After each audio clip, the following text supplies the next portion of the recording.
સૌથી પહેલાં તો બધા રાજકોટવાસીઓને પ્રજાસત્તાક પર્વની શુભકામના।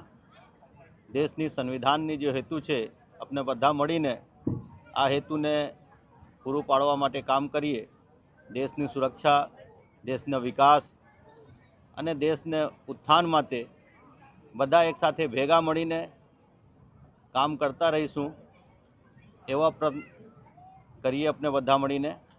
આજે અહીંયા રાજકોટ શહેરમાં પણ પોલીસ હેડક્વાર્ટર ખાતે આપણે આ પર્વની ઉજવણી કરી રહ્યા છીએ અને આ પર્વની ઉજવણી દરમિયાન જે પોલીસના અધિકારીઓ કર્મચારીઓ સારી કામગીરી કર્યા છે, આ લોકોને પણ આજે પ્રોત્સાહિત કરવામાં આવ્યા।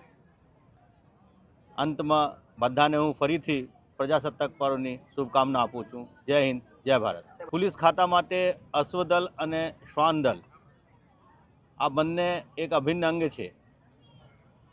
માઉન્ટેડ બટાલિયન અમારા વર્ષોથી અમારા સાથે ભેગા છે। આ લોકો અહીંયા જે પ્રદર્શન કર્યા અને સાથે સાથે દેશને જુદી જુદી જગ્યા ઉપર જ્યારે આ કોમ્પિટિશન થતા હોય ત્યારે પણ રાજકોટ શહેરના અશ્વદળ ત્યાં જતા હોય છે। અને શ્વાન દળને રાજકોટ શહેરમાં 3 ભાગ છે। એક જે ટ્રેકર ડોગ છે અમારા પાસે, જે જ્યારે ચોરીના બનાવો બનતા હોય અથવા બીજા કોઈ બનાવ બનતા હોય અને ટ્રેક કરવા માટે, આરોપીને શોધવા માટે આપણે વાપરીએ છીએ। બીજા એક્સપ્લોસિવ ડિટેક્શન માટે અમારા પાસે ડોગ છે, જે કોઈ પણ એક્સપ્લોસિવ પદાર્થ, NDPSને લગતા પદાર્થને સૂંઘીને અને ડિટેક્ટ કરતા હોય છે। અને ત્રીજા એક પ્રોહિબિશનના ડોગ પણ રાજકોટ શહેરમાં આપવામાં આવેલ છે, જે પ્રોહિબિશનને લગતી કામગીરી પણ આ ડોગ દ્વારા કરવામાં આવે છે।